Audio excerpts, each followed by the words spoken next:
Good afternoon, everybody. And in this chilling spring day, which is almost like winter, so I hope you are warm and safe under the conditions of COVID-19. Thank you very much for inviting me to come and speak this afternoon. What I'm going to talk about is, of course, women in technology, in all aspects of technology, and also the challenges that are really confronting women and how to address them. And, again, let me thank the Digital Council for inviting me to this very important event of today. The way in which one will start is to say that it's important to give women in tech greater access to various procurement vehicles for business owners so they can increase their profitability. I mean, and creating jobs today, I think, is paramount. And I think it's something that all of us, we need to be thinking about and focus on.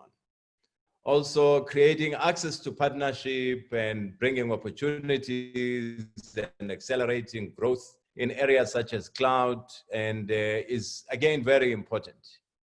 And to also address issues of how bias against women in technology, for instance, in the way in which decisions for lending or borrowing, I mean, that really harm people, because these algorithms sometimes are designed in a way that they might have unintended consequences. So while we really adopt technologies, but we need to be mindful of, not to allow biases.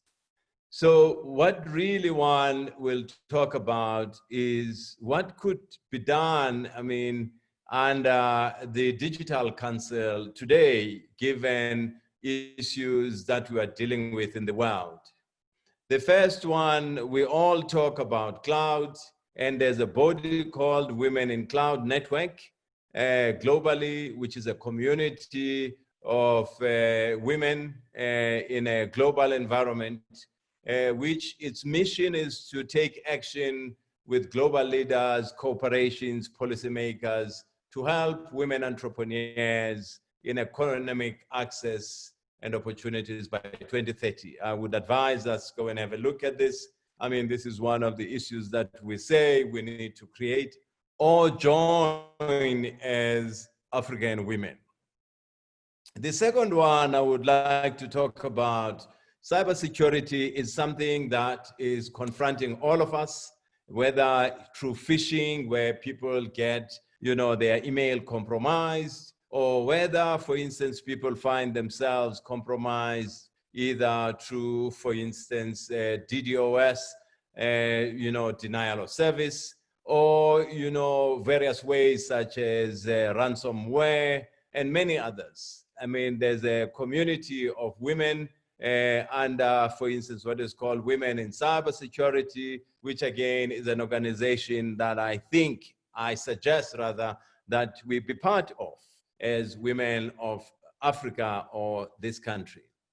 I mean, Women in AI, I'm sure you are familiar with this body, is an NPO working towards gender inclusivity in the AI environment. I mean, to benefit global society, womeninai.co, again, it's a body, it's a global institution that we as Africans, we need to encourage various chapters and ambassadors to join this body so that we can be part and parcel of a global institution of women. Women in Big Data, again, is another body, a global institution. It embraces and it cultivates a community of diverse women in big data and analytics, and with the goal really to strengthen diversity in the big data field. As I've said, some of these new algorithms and analytics tend to be biased towards men. And unless women really, embed themselves into these new technologies, we might have the stereotypes, the biases continue in the deep tech environment. So that is why womeninbigdata.org was created. Now, coming to, I really must talk about Cathy O'Neil a little bit. It's a book, not only one book, and a number of books she's published. And Cathy O'Neil argues for auditing of algorithms, because in this book of Weapons of Math Destruction, she argues that, big data can increase equality and it can threaten democracy. In that case, she talks about a lot of biases that algorithms can have and why it is important for society really to be mindful of these issues. Again, Vivek and Alex in their book, they also talk about, for instance, hacking happiness, why it is important for us to better understand ethics of AI, because these things today, they have a huge impact in various biases, either in the way in which you search for things online or in the way in which you basically, provide yourself either on LinkedIn or Facebook or Twitter or Instagram. There are certain inherent algorithms and biases that exist in these platforms. Sarah, for instance, argues how some of these apps are sexist in nature and biased algorithms, which actually threaten, the advances that women have managed to achieve, and that with these new technologies, we might find ourselves that the tech environment actually works against, issues related to, biasness against women. So, Sarah argues in this book that, we need to be mindful of all these issues. There's also Virginia, Eubanks in this book of Automating Inequality. She talks about how high-tech tools profile, people and punish the poor. This is an illustration, colleagues, that, while sometimes we deal with biases in the face-to-face environment, we must be mindful about, the issues that are happening in online. Again, there is a community dealing with gender-based violence. Women and girls, basically, and the body is called ICRW. I would advise that it's an international research or Center for Research on Women, and working to define a framework for understanding technology-facilitated gender-based violence. Taking full consideration of violence enacted online via technology spaces. Sometimes when we talk about, gender-based violence, we almost look at it from a physical point of view, but we really are not looking as to what is happening online. So this research institution is really saying we need to look very closely and in terms of gender-based violence that emanates online and finds itself offline. The other very important issue is equalitynow.org, which is looking at human trafficking, in particular, fighting against women and children, making sure that the rights of women and children online are adhered to, and calling for more visibility of structures advocating for women and children's rights in various online spheres. This is again something that we need to be active in online environment to fight against human trafficking, children trafficking, women trafficking, etc.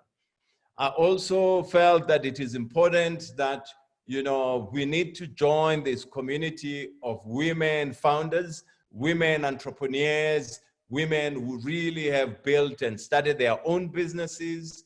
I mean, women who are providing visibility from a mentorship point of view, and also assisting in terms of understanding the investment world, you know, financial or, for instance, capital raising, and all issues that are related to starting up your own business. And I therefore really say that, you know, joining this Women Founders Network is very critical.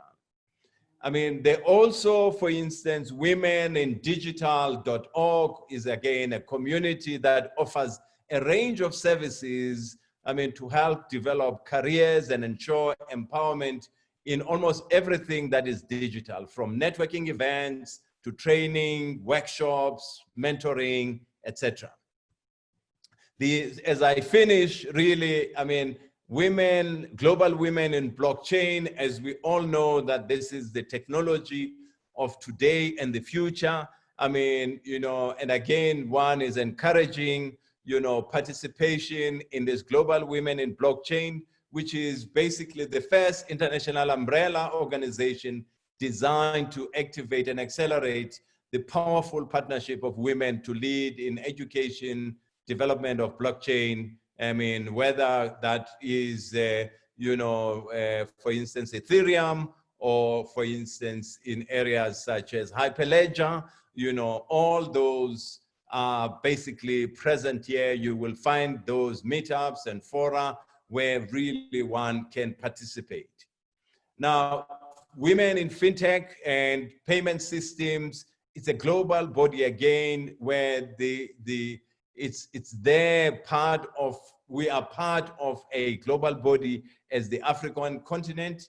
I mean, this network, it aims to bring women, you know, who are involved in various, you know, FinTech environment. So it's again another institution that I strongly suggest that, you know, women must get involved. Womendrones.com is a network that also brings women together, you know, who are in the drone industry. As we all know that there's sometimes this view that the drone market is a man's world. No, there is a big movement of women who really are involved in the drone sector. And I suggest you go to womendrones.com to see this. I mean, we cannot talk about women without talking about girls in tech. I mean, and it's a very important issue to make sure that, you know, our daughters, we bring them up into technology as quickly as possible. Again, I really believe that girlsintech.org is one organization, it's nonprofit, that is doing a great piece of work in bringing young women in technology. Colleagues, we have a lot of women in rural areas involved in farming, in agri. Again, we need, as we are the Digital Council, join up with women in agri-tech environment. I mean, this body, it fosters the strong network of teachers and entrepreneurs in rural areas. I mean, and ensuring that women can participate in the agri environment. As you know, that the bulk of the people involved in Juanita and all the colleagues who are here, that there is a plethora of organizations in the world. Women attempting to solve problems using technology in various fields. And therefore, it is critical for us as the Digital Council to build this network with these institutions in order for us to be able to form part of this global grid in order to enhance women in innovation, to fight against gender violence, and to also fight against stereotypes and biases that we see online today. So the question, how do we make sure that African women are part of these organizations? This is the question I'm posing to this event of today. Thank you very much for allowing me to speak. And today, I really sincerely appreciate the time you have given me. Thank you. Firstly, let me take this opportunity to greet all of you. And without just appreciating the invite, congratulate you on the milestone that you have achieved. It's been many years, as you put it. And finally, we're here at the Digital Council, moving from past, understanding that everything is moving digital. So congratulations, guys. And as I say that, I also want to thank you and really appreciate the great event that we are participating on. In most cases, we tend to focus only on particular months that celebrate women and all that. But to say this is the beginning of new things, spring is promising, and therefore as women we are expected to blossom, sow and do everything. And it is something that we really should focus on, to say, as much as we come out of very hectic winter, but spring comes and it brings hope. So that's something that I really appreciate, that you thought of celebrating that month as the people in the industry.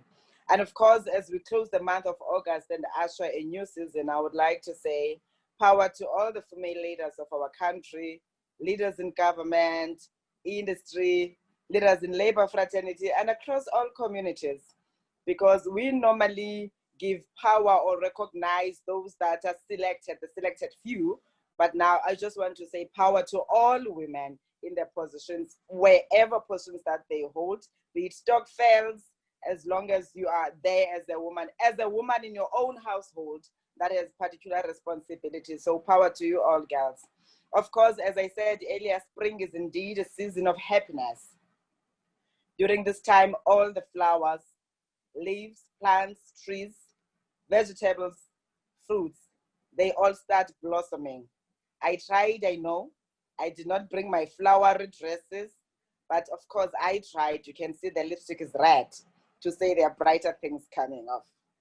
Dreaming of this season, of course, is one of the most beautiful things you'd ever see in your life, for it reminds us of the nature that surrounds us, something that we seldomly appreciate and recognize. Let me acknowledge that 2020 has not been a good year. And as I say that, you know that we've been hit by COVID that came with its own impact, both on economies, on families, on communities, and the human species at large. May the souls of our beloved ones who departed from Earth due to this pandemic rest in peace. I believe that the start of the spring season symbolizes hope. It gives us energy and prepares us for new opportunities. I also think spring ushers in a new hope for betterment of us as female leaders. These things begin to bloom and flourish.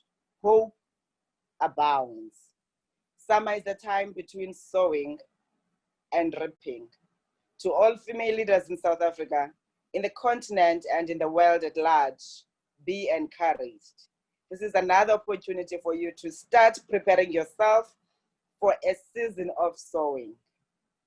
Let me highlight a couple of seasoned, strong, and courageous female leaders that have had an impact in society. Female leaders who stood the test of time. Female leaders who sacrificed their lives for the freedom and equality of women across South Africa and the world. These are the female leaders we should continue to look up to as we continue the fight for women emancipation. I'll start by naming Fatima Meer, who was a South African writer, a screenwriter, an author and activist during the anti-apartheid struggle. This leader was involved with multiple defiance movements against the apartheid government. She was the founding member of the Federation of South African Women and one of the inspiring women that lead the famous Women's March in August 1956. As a seasoned leader, Fatima campaigned for Black women's rights and courageously spoke out against apartheid policies. This is one leader we should aspire to emulate as female leaders of today. The second one I would like to name is Helen Joseph. Like Fatima, Helen Joseph played a significant role in the establishment of FEDSO, leading the Women's March with other powerful female political leaders. Like others, she was an advocate of women's liberation, loudly spoke out against the policies of the apartheid government, it is not surprising that this female leader was ultimately awarded the ANC's highest award, the one that we refer to as Isithwala Ndwe Medal, a symbol of courage, defiance, and integrity. The third one being Mel Lillian Ngoyi, another political activist for women's rights and the emancipation of Black women in South Africa. Lillian Ngoyi was a resilient and strong female leader we should look up to. She was a powerful public speaker, an attribute that won her the hearts of other leaders within the struggle movement. More importantly, Mel Lillian Ngoyi was the first woman to be elected to the executive committee of the ANC, just 1 year after joining the movement. A vigor and rousing voice compelled others to elect her to the seat of FEDSO's presidency in 1956. She's one of the leaders who risked her life, famously traveling the world illegally to spread the word of women's liberation and racial equality in South Africa. Fellow South Africans, the list of strong, courageous, resilient female leaders is very long and includes, amongst others, as you know, Albertina Sisulu, Ruth First, Winnie Madikizela Mandela, Helen Suzman, and so many other female heroines that we have produced.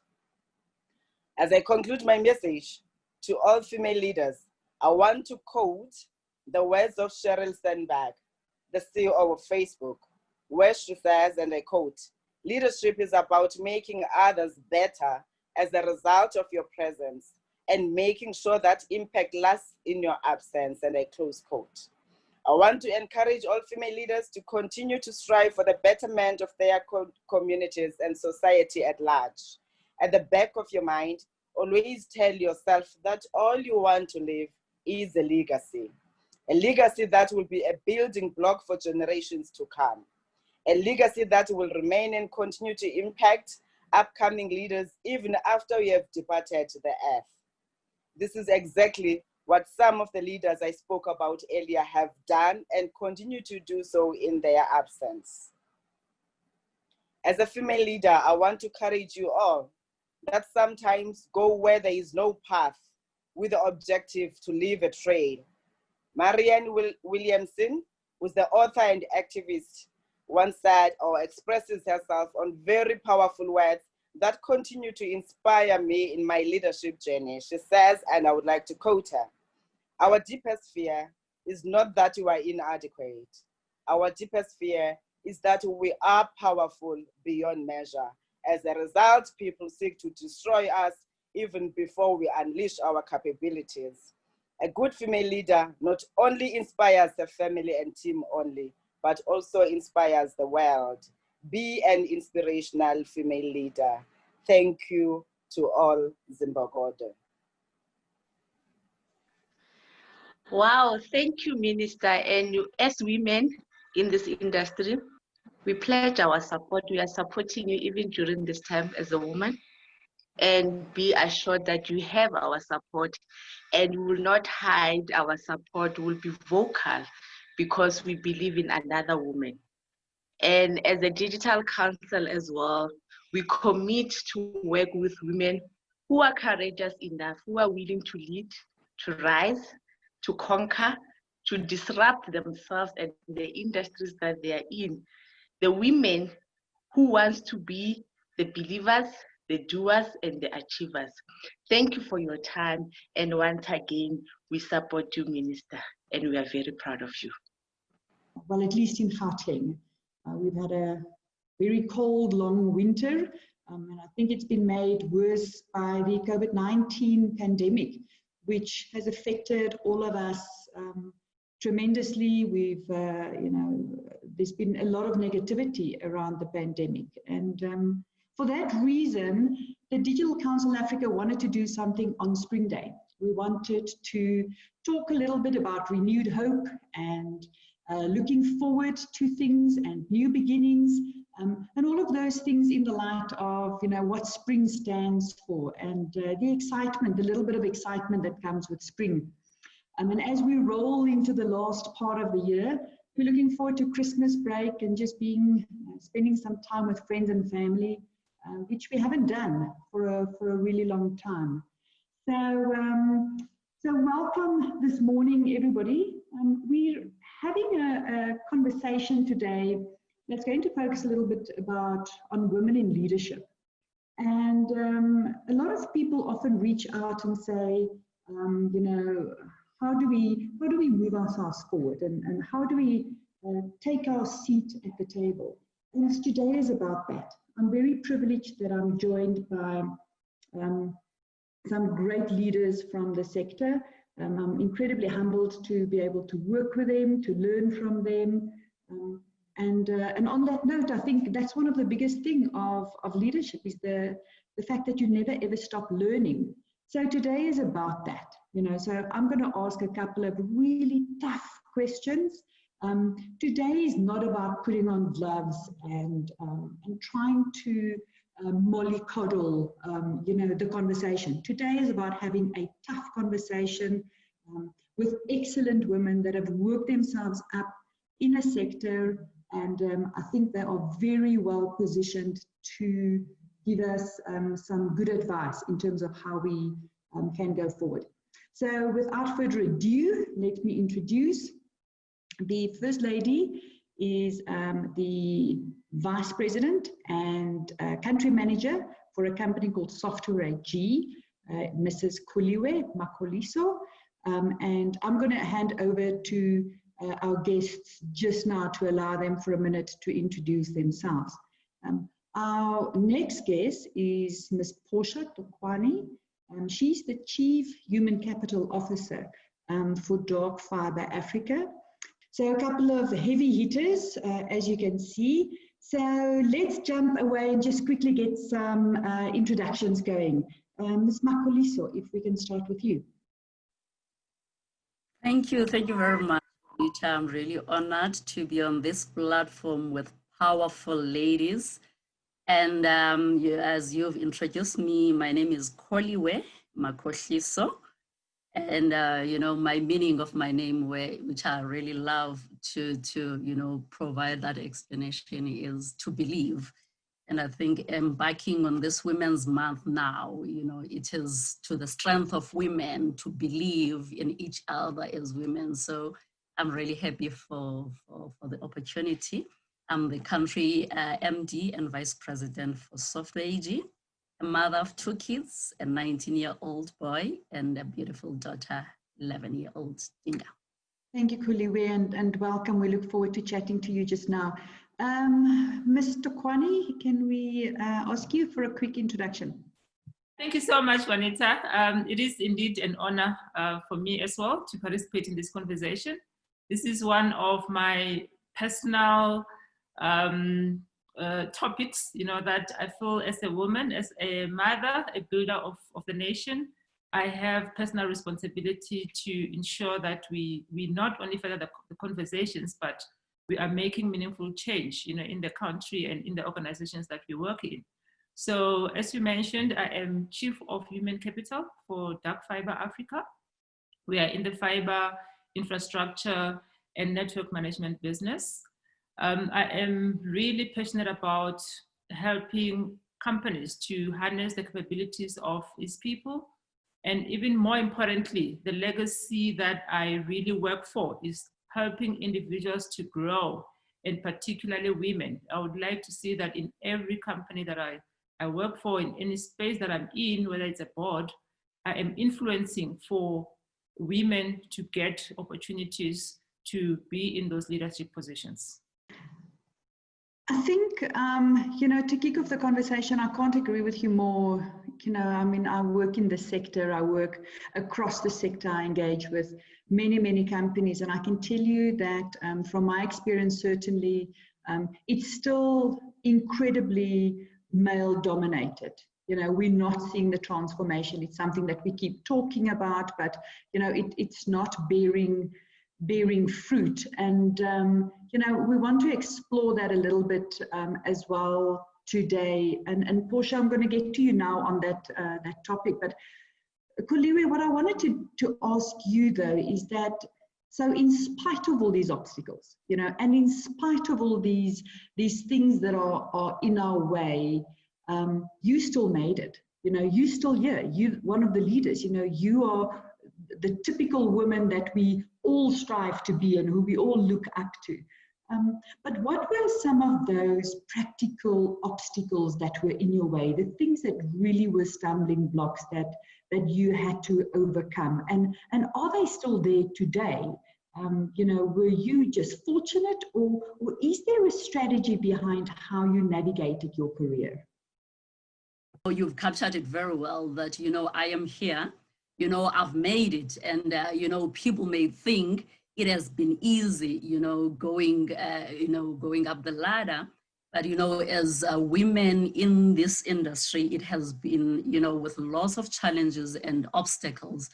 And with a bit of my background, you may know that I moved from the audit, fraternity, and finance. You know, at that time, I used to think the audit industry was one of the extremely tough industries until I moved into the ICT. And, you know, even today, you know, it's still deemed a man's world. At some point, you know, I refuse to admit that, but I think the reality when we look at the statistics, you know, on gender the gender gap and the number of women in senior and leadership positions, it is true that there's still a lot of work that needs to be done. Now, I think in my 22 plus years that I've been in the industry, you know, I've faced a number of, you know, obstacles in the space of, you know, people talk about glass ceiling, they will talk about glass cliff. I can say in this 22 years of my experience, I started from a glass ceiling and ended up with a glass cliff. And I don't know when you are in the space of a glass cliff, whether you'll be falling off the cliff. But I think I've faced the number of challenges in that space wherein, as a young woman coming up in leadership positions, you know, there's certain expectations, you know, as the young woman that you come into the boardroom, you're expected to lay the very same language, have the same language as your man. And I think very early on, I refused. You know, I wanted to show up as who I am. You know, this bright, you know, we've got a theme for the spring.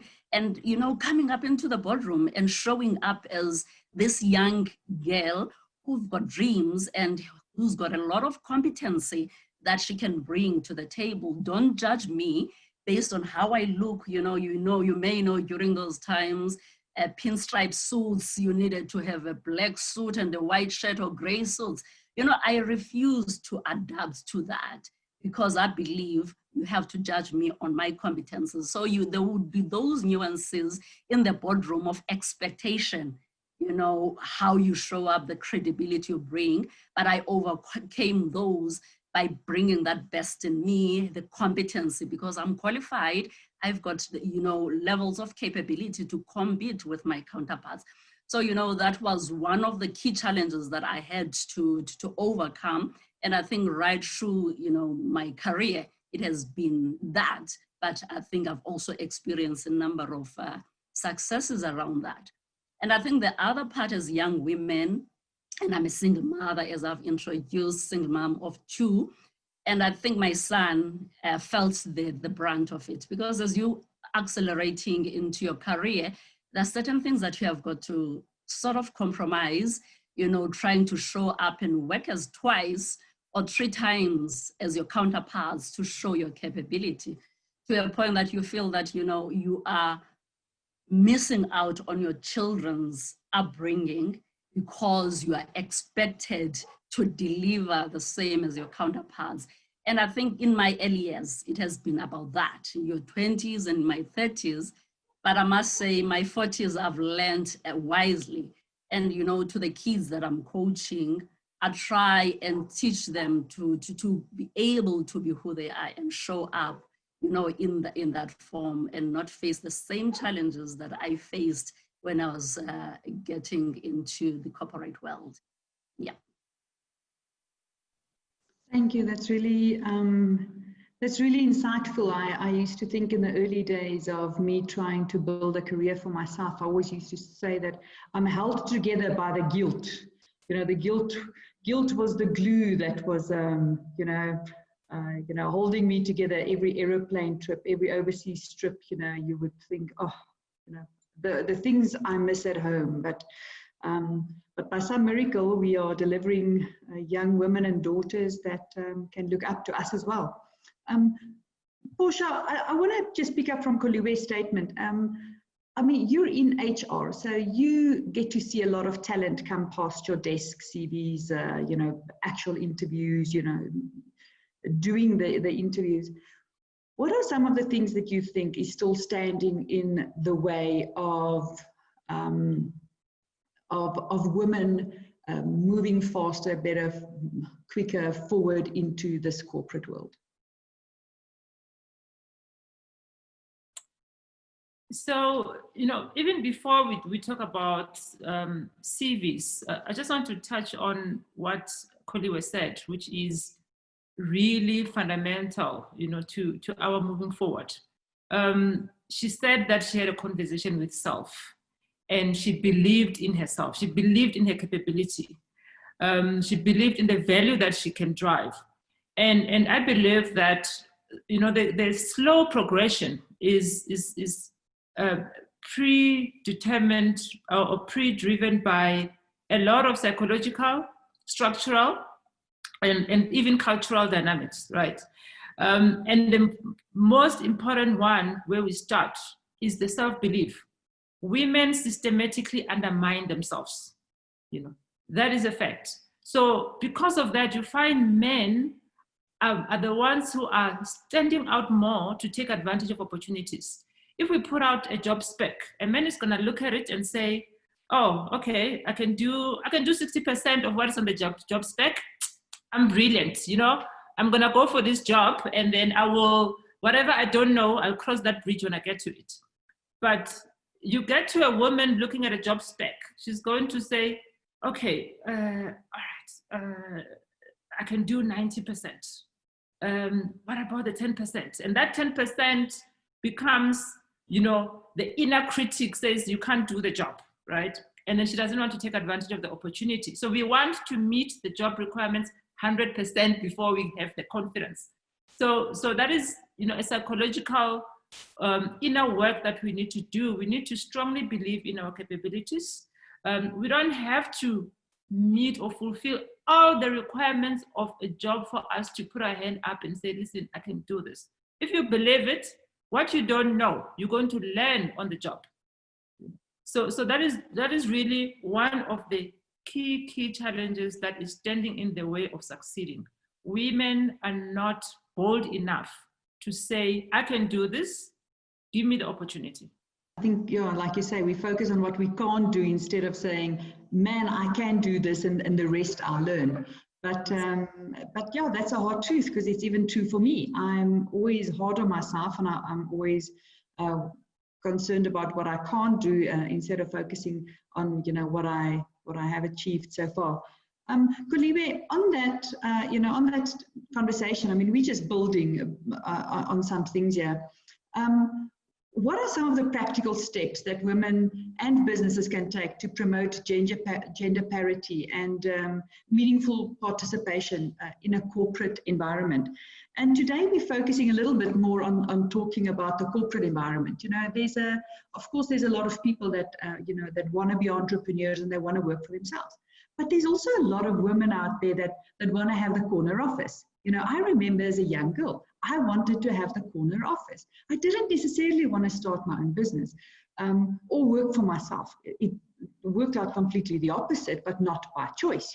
My dream, and I remember being a high school girl and dreaming that one day I would have the corporate office.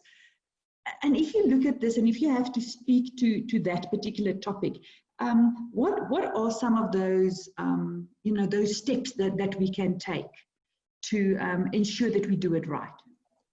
Good. I want to pick up or to respond to that, to what Portia was mentioning, how as women we need to build that boldness, to take up positions that people believe, are not for us as women, you know, when you rock up in that boardroom, is like, do you belong here? You know? And, you know, I'm reminded by one quote, I've forgotten the basketball coach. His name is Larry, but I forgot the surname. Says, if you want to lead, you know, you must lead in the position that you are in, so that when that opportunity comes for you to lead, you are already ready. You know, most oftentimes we want to perfect that spec in the CV that says, I am not ready now. I will only take on the role in 2 years. I want to get these degrees, these certificates before I venture into that. However, you know, in my current position, and I think it's something that I've done over the years, I would look into the next step in my career to say, I am here today. What is my next year focus? What is that 2 to 3 years review? Believe you me, I've achieved that because I've set goals and knew from the beginning that I had certain challenge, things that I needed to learn now to step into that role, so that when the opportunity comes, I can raise my hand and say, I am ready, and I know that I need to build these capabilities as I move along. So I think teaching our young girls to be resilient, to be bold and courageous, you know, to take those positions without any fear that people are going to say, you're not ready. You know, that's one of the, you know, attributes I built for myself. But what are those things that we need to look into in the corporate space? And I'm happy to say, with the change of, with the aftermath of COVID and the change, you know, the real estate is going to change significantly. So it's no longer going to be any, you know, corner office with glass windows. So it is going to be the new way of working. And now the measurement of your success is looking like this. So how fun is that going to be? But, you know, some lessons I can put is to consciously drive your career and continuous learning, you know, not just in acquiring only certificates, you know, being curious about the world around you, you know, and become that leader who can stand in any platform and have a voice and be listened to. And, you know, I want a time where it's not about women leaders. It's about who you are as a leader and the competency that you bring. Don't doubt it. I love being a woman. I love dressing up. But, you know, when we are in that boardroom, in the corporate space, judge me for who I am. So I think we need to ensure that as young women, we continuously learn and we build our brands. We cautious, again, to Portia's point, is that we shy away from being out there, being in those platforms that are going to help harness our careers. You know, build that network in terms of ensuring that you are in the right platforms. Don't overdo it, but, you know, be able to select the right platforms where your voice is going to be heard and you are going to have a meaningful impact in that space. And associate yourself with the right level of people, whether it's men and women. You know, I'll make an example before I hand over back to you. And, you know, as a leader in my space and the MD of Software AG, and I did that in my previous organizations, being part of women in leadership and being conscious, be a conscious leader and not be apologetic in appointing and supporting women.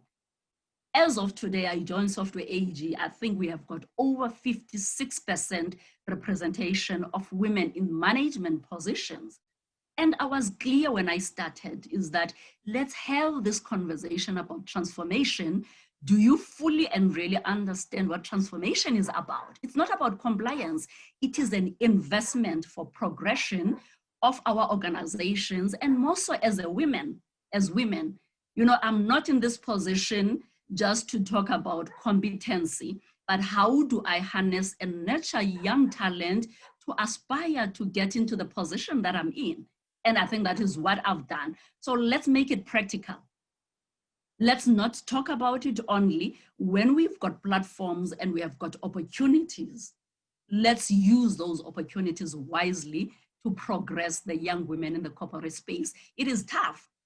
And I think lastly on that point is that let us not also sugarcoat the challenges that we've went through. Let's share the lessons of how we've navigated the corporate space, because our children are going to, you know, take us to task to say, you didn't tell me this is how it was. So that level of transparency and honesty coupled with lessons to say what to do and what not to do, we need to be as open and share. And I think creating that structure and the platforms is critical really to have such lessons with our young women going forward. That's really, really inspirational and such wise words. And I think, you know, you as the leader of Software AG is doing such a phenomenal job. If I listen to, you know, obviously what was once transformation targets, which you are obviously have achieved. But Portia, it still seems like we're struggling to get it. And I think it's like what Koliwe says, you know what, it's not about the scorecard. It's a culture. It's a firm decision. It is something that you do willingly, knowingly that you are making a change. It's not about ticking a box. You know, I can't help but feel that we're still not getting the right people at the top. And it's so important to have you here today because you know, you get to see what comes across the desk when there's job applications. Do you think they just don't exist? Do the women not exist? Or do you think it's because not everybody has got a Koliwe conscious decision where they say that this is our culture, this is what we're doing, and this is, you know, we're going to overcome it. And I can imagine it's a very lonely, hard fight to fight, and it's a road that you've got to walk every day to raise awareness, you know. But it is this awareness that constantly, you know, I'm a lobbyist, so I get that, you know, you want to eventually cry because you think, am I still having this conversation, you know? Yes, yes. Or you're the only lady in a boardroom, right? So Juanita, you know, I would say, you know, finding the right skills there's a yes and no answer to that, you know, in terms of the challenge, right? Globally, there's more women than men that are graduating out of institutions of higher learning. That is a fact. More women are educated than men. So women are doing their work, you know, in terms of getting, you know, the right qualifications, right? But majority of them are in those roles that you find, you know, that are called your typical common careers for women, right? Your typical common careers, teaching, nursing, administrative jobs, designing, artistry, you know, there is loads of those women, right? However, within that pool, you still have the psychological and cultural challenges of, do they see themselves as leaders? You know, do they believe that they're leaders? Do they take on those opportunities? But in terms of availability, there's lots of them across the globe, right? But where there is a big pipeline leak is the STEM-related careers. We still have, some work has been done, but we still have a big challenge around computer sciences, around engineering. I mean, our industry is very small, you know. So we know all the ladies, you know, that's how small this industry is. We know all the female CEOs and ExCos that are in this industry, you know, because it's so small and there isn't a lot of women. So the challenge is in those areas. Finding them is really difficult, you know, and you're finding them that those that are already reached the top positions, they are circulating around the same companies, you know, so they're being recycled. So it's, you're hardly seeing new talent that is coming up the ranks. So the work we have to do, I like what Koliwe said, that she went on a mission, you know, that unapologetically we are going to appoint women, you know, because you will find them when you're looking for them. If they don't have, if you can't find in the roles that you're looking for, purposefully create a pipeline and develop them, in those roles. That is very critical, right? So I think the work really needs to start at the grassroots. It has to start with our kids. We need to debunk, the biases that have been created and the myths that have been created, that certain fields are more easier or more acceptable for boy children and not for girl children. And we need to really encourage, our girl children to get into, because they're capable, the skills that we say boys have, girls are able to acquire those skills as well. So we need to encourage more women to get into this STEM related type of fields. That is where there's still a big challenge across the globe. Yeah. So let's go a little bit where angels fear to tread. I often say, make no mistake, I'm a feminist. I believe in equal opportunity, and I'm unapologetic about it.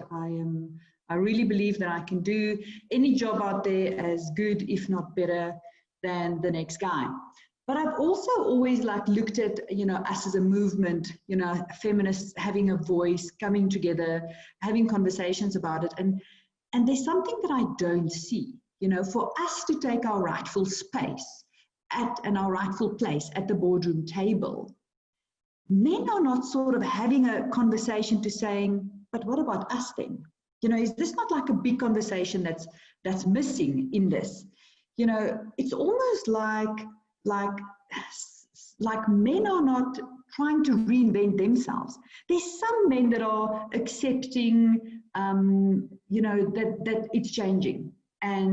But for me, to a large extent, a lot of men are just fighting for survival.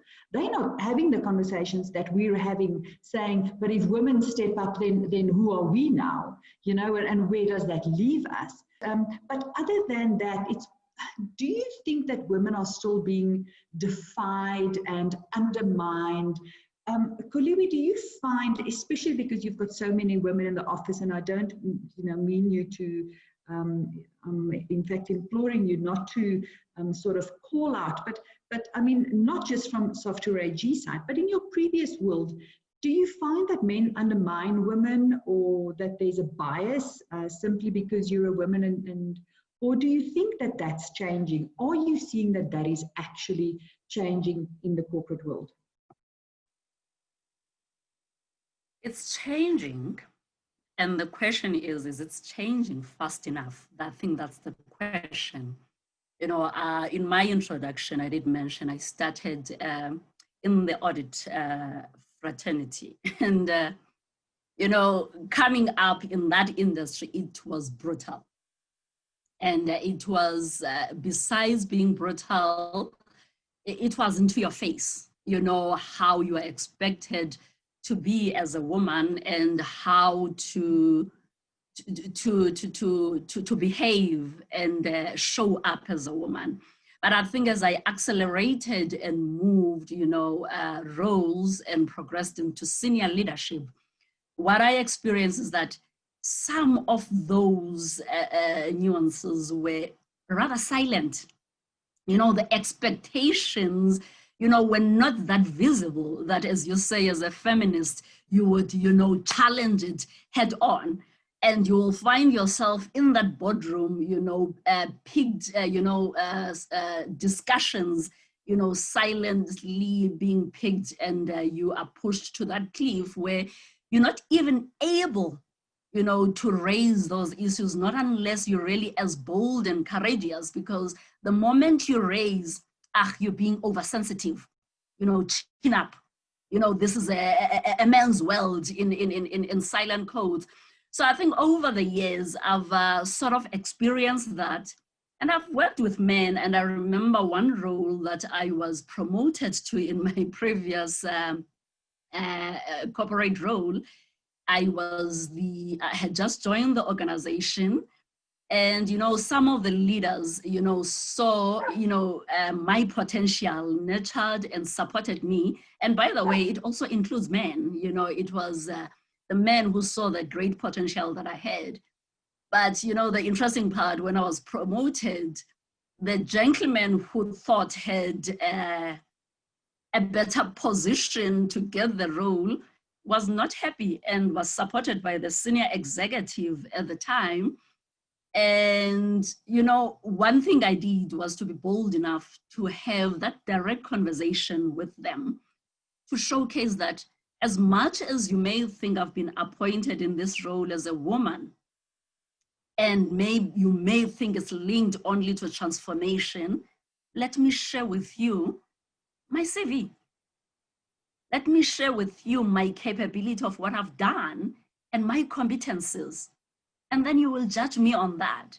You know, needless to say that after many years, they were my best advocates and we worked together as men.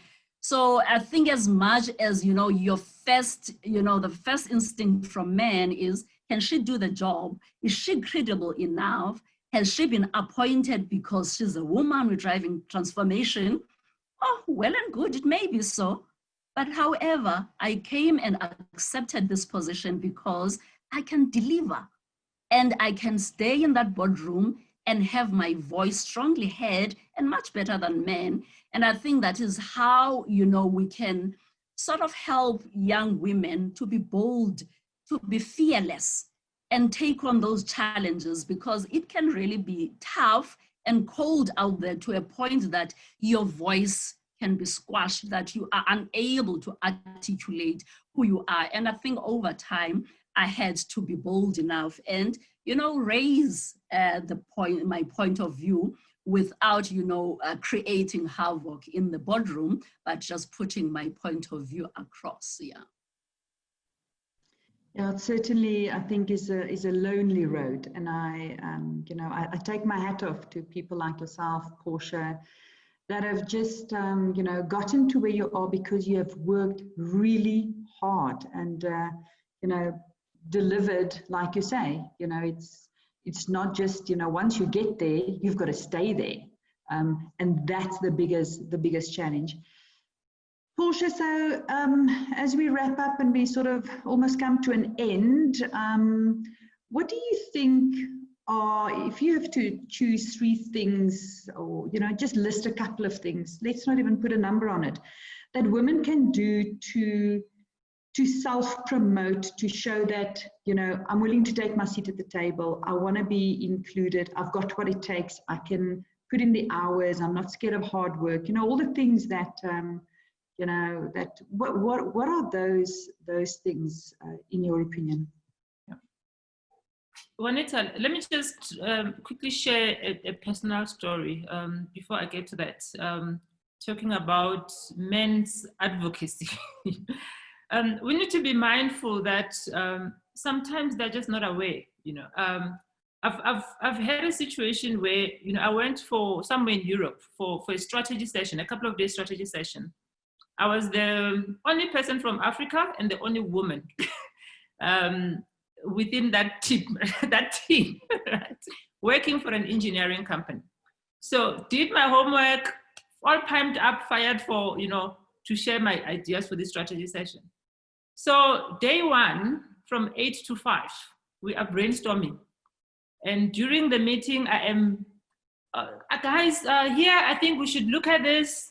And then somebody speaks over me. Hey, how about this idea? It falls on deaf ears, That went on for a couple of hours where I speak. If they listen, they keep quiet, they look at me. Okay. It doesn't get written on the board, right? A few minutes later, somebody says exactly what I said and said, brilliant idea, So that went on for half of the day of me fired up, passionate, trying to put my points across, but my voice was just falling on deaf ears. Post lunch break, I thought, you know what? I'm not being heard here. I'm not being given an opportunity. Let me keep quiet and observe. They did not even notice that for the rest of the day, I was dead silent. At the end of the session, hey, Posh, did you have a fantastic time? That was a great session, hey? And I'm like, yeah, right. So I had to have serious conversation with myself that night to say, is this how the whole week is gonna be, right? So the next day, I decided that before the meeting starts, I said, guys, can we reflect on yesterday? I want you to be in my position. When they took the time to sit and look at my participation and how they interacted with me, they were shocked. They were shocked at themselves. They were not even aware, that they are not giving me an opportunity to speak. So we find that, one of the challenges is that women will just shut down, sit in boardrooms, but not contribute, right? So that boldness also comes in, but also having the patience to say, guys, let's have the conversation. So I wanted to share that because it's very important. This is not a women issue. It is a societal issue. It is not an issue to be discussed in August. Tea party conversations that we have every single year, but very little result is coming out of it. It's a conversation that we together with men, we need to be coming up with solutions and working on it, right? So one of the key things that needs to be done, we need to deal with those unconscious biases.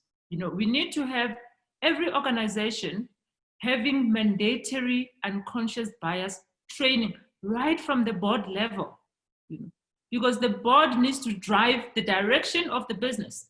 So if the board themselves are not mindful of what is really happening in the organization, when they look at the stats, it doesn't really say anything. We have to open their eyes, to what they are not seeing, right? So that is the first thing, which is quite critical. The second thing is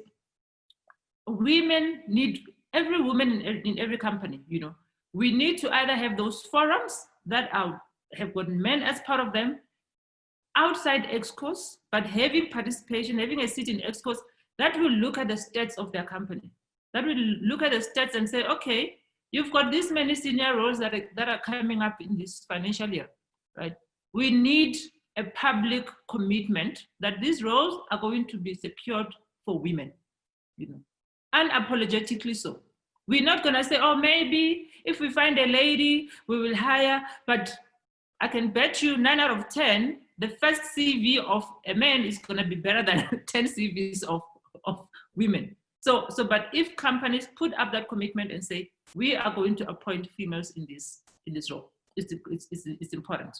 Another key thing that people and companies tiptoe around is the issue of pay disparities. There is still huge pay inequalities across the country and across the globe.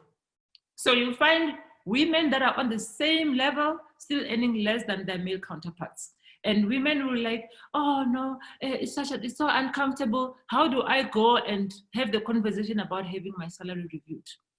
How do I go and have a conversation of fair pay, looking at the effort and value that I'm adding compared to my male counterparts?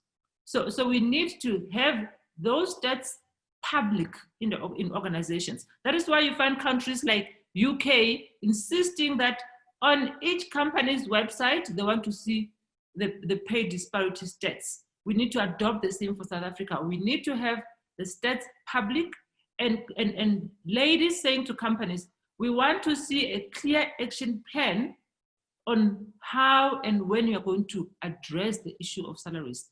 We need to be earning at the same level. I was giving an example in my company recently that, like Koliwe, I'm a single mother of 2, also 19 and 13, right? When I go to my child's school to pay the fees, they don't say, oh, we know that as a woman you earn less than a man, and you are single, we're gonna give you a discount. It doesn't happen.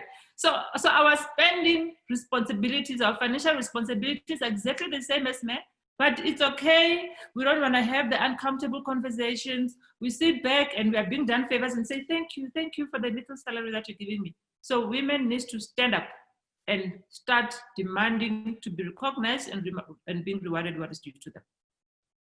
Yep. So just in closing, a quick final question to both of you, Koliwe.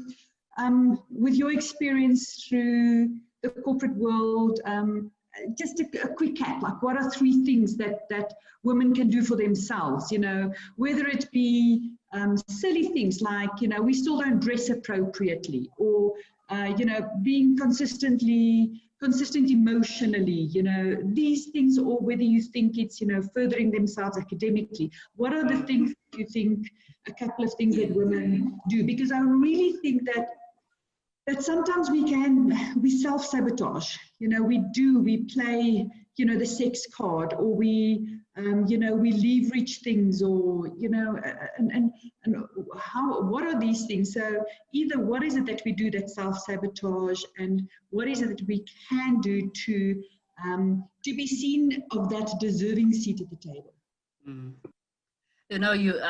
You've had this saying that we are our own worst enemies. And, worst enemies in the sense that we are not ready at some point. We still need to perfect our craft, or we focus too much on the issues and the challenges.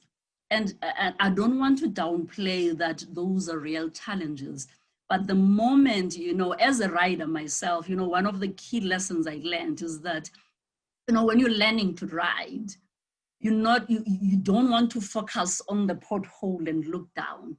Lift your head and look into the future. Take such challenges as lessons, and then don't take them to heart, because you will face them in one organization to the next. We have a responsibility also to teach our counterparts in how to behave and how to deal with situations that they may be having, as Portia is saying, unconscious bias. And let's call them up, and let's not call them up by fighting, but, putting them in the position of the level of understanding. There's one book that interestingly was given by my former boss in my audit career. It is Time to Think by Nancy Klein. How to bring that nurturing as a woman into the boardroom without even changing who you are. And I think when you show up as this woman and who you are able to bring the best in you. I highlighted that. And I think some of the key points that I highlighted earlier, consciously building your brand, and as an executive and a leader, consciously, making a clear action and objective to say, I am going to build young women and, open doors for other young women. And I think I also refuse to subscribe to the fact that the skills shortage. Already there's a number of women, people will know Koliwe, will know Portia, will know Juanita, and give an opportunity to pay it forward, because there were young men and women who gave us the opportunities to be where we are. Now, our responsibility now is to unlock and unleash the potential of the youngsters to become us, because at some point we're nobody and someone took a chance to recognize us. And I think in that leadership space, we really need to really be conscious in doing that. And it's going to be a hard work. It's easy to take a well-crafted CV and a senior executive to come into your organization. But when you are conscious that you are going to bring an inexperienced but hungry firebrand who is going to take the position and accelerate in the organization quickly, it's what you have got to do. And you have got to look into my organization. I've got youngsters, they are in their 20s and they are in their 30s and they are firebrands. And I am so happy that I took a chance on them. So I think let's, build one and let others rise. So I think that's one of the points. And another point is lessons from the experienced professionals, whether it's men or women. I'll just highlight a very interesting story that helped me craft my way in this challenging, men's world, as we call it. And I think at the time I was in one of the consulting firms, Accenture, and I was in the business development director role, sales, that I've just moved into sales. And the expectation of how you expected to build your client profile, your partnerships with the partner organizations. And at the time, I was tasked to build my relationship with Dimension Data. And one of the people I needed to reach out to was Andile Ngaba, the chair. And, you know, interestingly, you know, when you are up young and coming, you want to impress your superiors that you can have access to the C-suite. And I reached out to his office, you know, negotiated with his executive assistant, and he was really busy. But, you know, I tried to push the envelope to say, I'm willing to meet with him at his office after his meetings, which are ending at 5. You know, seeing that I was really desperate to get the meeting and, you know, introduce what we do at Accenture, he opened the door. And the first advice is the advice that I relish today. Never offer, as the young woman in this space, to meet after hours. If it is that important, executives will open up space for you. Find another day. And it may sound simple to others, but for me, it was more the lesson that at that stage, I was young and upcoming. I was still building my craft. I was still vulnerable. And now, what happens if you meet people who are not as astute and so progressive to help women lift, you know, to lift women up in their careers? And I think one of the lessons was that, you know, not unless I've got a group of people, then I can offer dinner, I can offer, you know, a meeting after hours. But up until today, I've heard stories of young girls I'm coaching saying, you know, I've been approached by this gentleman wanting to help me, but guess what? During the meeting, he said things that I was not comfortable with. And always takes me back to the lesson, and that lesson that Andile gave me to say, you know, try and find yourself in a space wherein you're not going to be in a compromising position. And I think it has worked well for me that I've progressed in this industry without having to go out of my way. Do I want to play golf? Because it's required that men close deals in a golf in a golf estate or what. No, I never had to do such. And I had to now to recreate and rebrand what I want to be, who I want to be, to show up. And I think if young women today can do the same and encouraging men, you know, to continue, you know, to help and support our careers and not try and sabotage us. You know, I think that has been one of the aspects that I could look into. And I think building a supporting structure, Juanita, I need to thank you also for the platforms, you know, that you are, you know, you have put out there to help women, because as much as we are calling for boldness, we must also understand that our backgrounds and where we come from to show up and automatically be bold, be courageous, it's a work in progress. It is a journey. And you have kids who have potential, but you need to, you know, journey with them and take them through what we have gone through. And that support structure becomes really, really critical in terms of harnessing the talent that is upcoming. I mean, I'm in the very same space myself. I've been nudged by some women when I believed that this is not for me, I can't do this.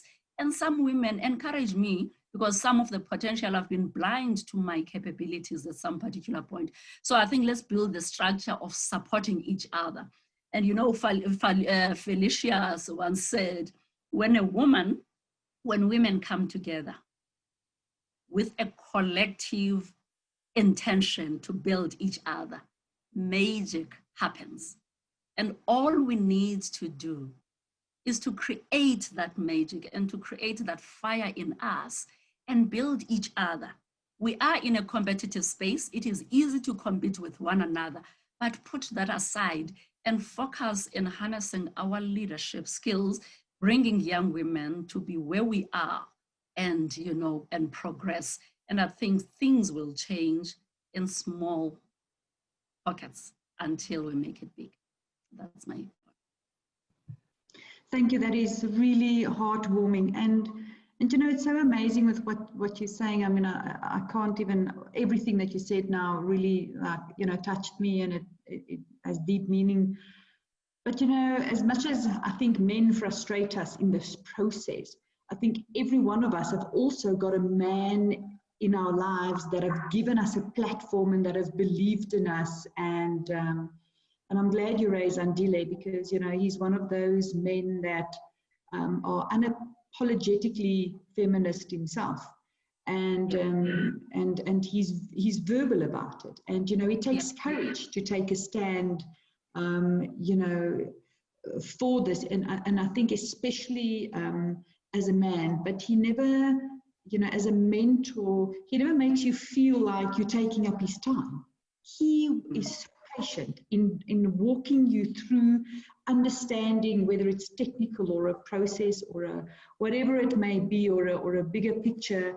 And that certainly meant a lot to me in my career. I've also had the fortune to work with, you know, the likes of Richard Kane, that have just had so much faith in me, and have just said to me, you know, every time I would run to him and I would say to him, you know, there's a decision here that needs to be made, he would just put it in front of me and say to me, what do you think? First tell me, what do you think?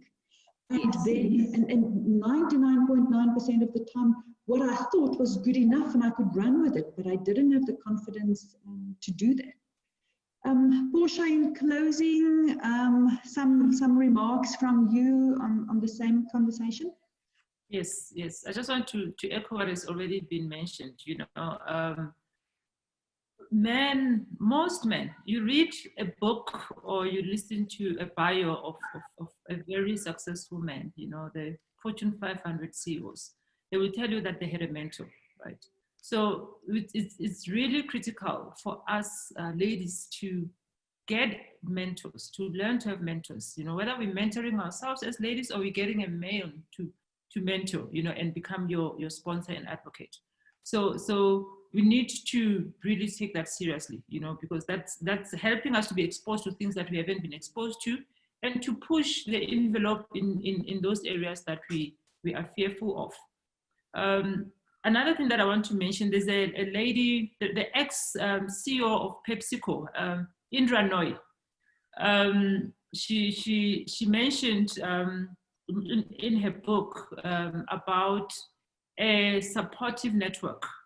As women, we can't have it all. You know, we have a lot of responsibilities. You're not gonna 100% show up in all the spaces of your life. You know, in raising kids, 100% you are there. You're 100% in the office. You're 100% business networking.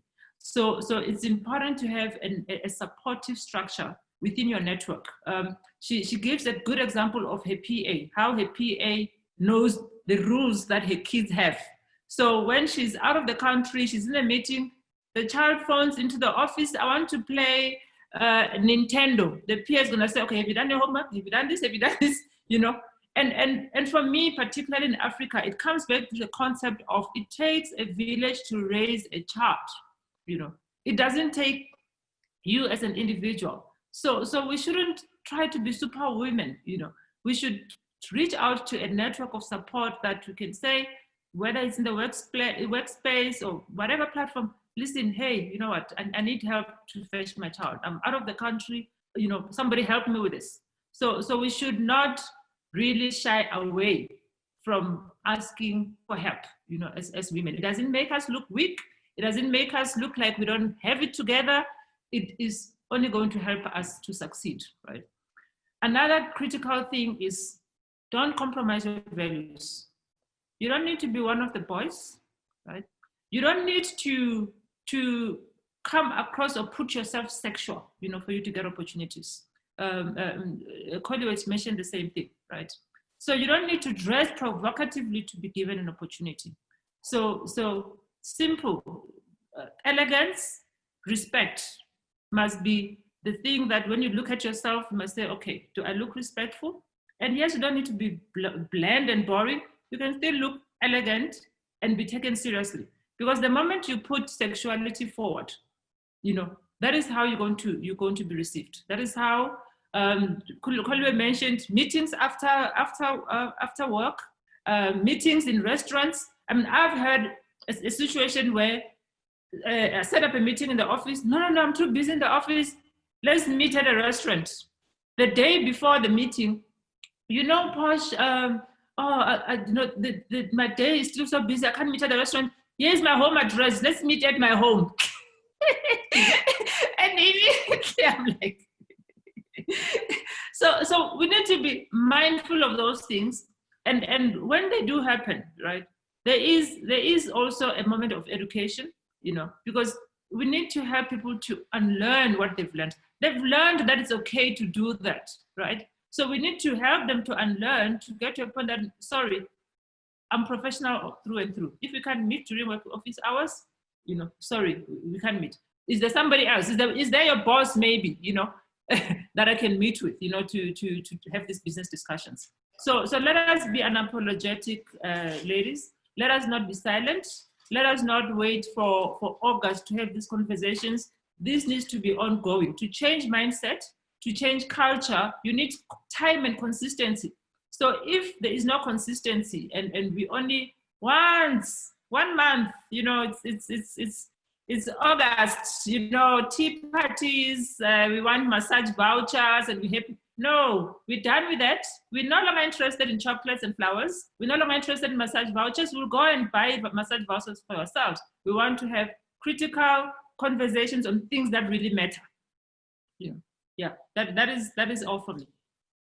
That is such excellent advice, and I agree with you. We are so over it, and in fact, if you're going to give me something that is meaningful, buy me a course or, do something like that. But, please don't send me chocolates anymore. I'm really over that. Ladies, thank you so much. I just want to put one point, just lastly, from the conversations that you're mentioning. One thing that is very clear is that the future is women. And as you are saying, Portia, we don't have to be apologetic about that. Let's make that as a conscious decision. I mean, just during COVID alone, look at the number of countries that have managed diligently the scourge. It is led by women. Look at New Zealand, etc. Now you look at the practicality of it and the statistics, and the question is just obvious. It's no brainer that we really need, to build the women around us. And I think lastly, you mentioned, Portia, that point that build your ecosystem. It's what I called the board of directors. Bring the board of directors in different spaces that you want to grow into, whether it's Juanita in this infrastructure and digital, who has been there for many years. Tap on that wisdom. Don't be shy in bringing various aspects of where you want your career to go, and have your coach and your mentees and your mentors in that space. And you can tap on that. You're not a superwoman, as you're saying, Portia. We have to rely on one another to build the structure. There are some of women who have gone through this before us. Let's take that opportunity to really impart that knowledge and wisdom to ensure greatness in our young women going forward. Thank you. I cannot agree with you more, Kholiwe, and of course I'm sitting here speaking to some of the greatest minds in the industry, and I'm very fortunate. And something I learned a long time ago is somebody said to me, don't assume somebody else will just be a mentor to you. Mentorship is an ask. It's a conscious ask. You need to approach somebody and say, can I learn from you? Will you mentor me? And then set up formal times to coach and to direct and to to guide. It's not something that we use the word interchangeably. Portia is my mentor, Kholiwe is my mentor. They're not. They're examples. But to be a mentor, it's a firm decision, and it's a question that you have to ask. I think, Portia, I agree with you. It's not something we can do just once. So I think, you know, we need to be talking amongst ourselves and say, you know, how often can we pick this up, and maybe we just start having a short conversation on a specific topic. You know, we've spoken about things. I think we've all been in incredibly precarious positions where, you know, you didn't know how to get out of it, and you were, you know, sort of felt like you were being undermined, and that, you know, can have a long-lasting effect on you. You know, and as women, why is it that we always wonder, what did I do wrong? Maybe I shouldn't have worn that, or maybe I should have, like, what is it that I said? What could I have said differently? You know, we need to, like you say, become less apologetic about who we are, stand up. You know, we don't have to be apologetic in any of these situations. So if it's okay with you guys, then yeah, let's pick it up and see if we want to do something short again next month, and maybe we turn this into a series of events. And we, you know, pull our listeners in, and but yeah, thank you very much for joining me. I really hope that it's a beautiful spring day, and that everybody's going to celebrate a little bit. And we look forward to our very next engagement. And yes, I know you're both very busy, so giving up some of your time really means a lot. Thank you. Thanks, ladies. Thank you very much. I really enjoyed. Thanks, Portia. Thanks, Juanita. Have a good day. Ladies, welcome to another session of Digital Council Africa Women's Month Spring Day session. I am really excited to host you. I'm Veronica Mutlouzi. I am the board member in the Digital Council responsible for women and SMMEs. I don't like the word SMMEs because it's limiting, but fast growing companies, right? And that's how we're going to brand ourselves going forward. When I think about women who are doing great things in the digital space in South Africa, there are certain names that come to my mind.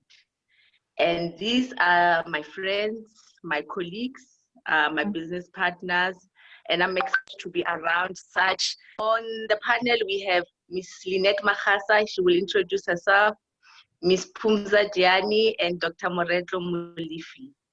Mrs. Phumza, introduce yourself. Thank you very much, Veronica. It is such a pleasure to be here. And on the first day of spring, with the new beginnings as the theme. And my name is Phumza Dyani. I am a Chief Sales and Marketing Officer for Broadband Infracom. I wear multiple other hats in the ICT space, which you will hear about in our discussion. Lynette. Thank you very much, Ms. Veronica. Happy Spring Days, ladies. It's such an exciting moment to join this Digital Council. Like what Phumza said, it's a new beginning and things are not the same anymore. And my name is Lynette Mahasa. I am the CE and the founder of Boniswa Group. Thank you so much.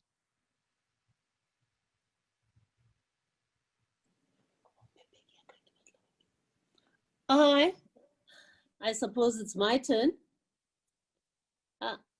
Can you see me? I'm Moretlo Molefe, medical doctor by profession, moved into technology 20 years ago. So I'm in the telemedicine space, and I run Telemedicine Africa, which is, I'm a founder, and it's a company that actually deals with digital health, not just in South Africa, but in other countries as well. Thanks. Thank you, Dr. Moretlo. In this session, we'll learn a lot about the things that you are doing in our country and our continent, and how you guys are saving lives even during this time of the pandemic. You'll share with us about telemedicine. Once again, welcome. Happy Spring Day, new season, new possibilities. I love the spring. It's one of my favorite seasons. And I do believe that every season brings out its own, but spring is by far my favorite. It comes between the two extreme weathers, the cold weather, the harsh cold weather, and the summer, the hot summer. But what is interesting with us, we just came out of a very harsh season. We are now on level 2, And I hope that and pray that we don't go back to level 3, 4, or 5. That we are really coming out of this season. And as we try to wrap our head around what's next, really it's very important to know that nothing in life is permanent. Things happen, things change, and we all have to face our new beginning at some point.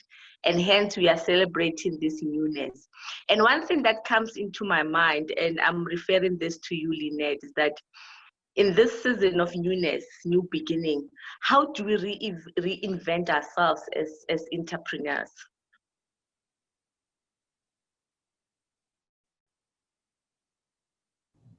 Thank you, Veronica. Yes, this is an exciting season. It's a new beginning. And one, as an entrepreneur, you have to always sort of like reinvent yourself. I always strongly believe in the lifestyle of a butterfly.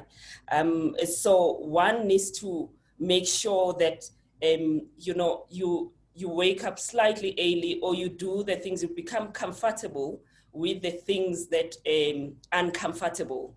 And that's what new beginning means. So you just have to sort of like a rebirth, give rebirth to yourself.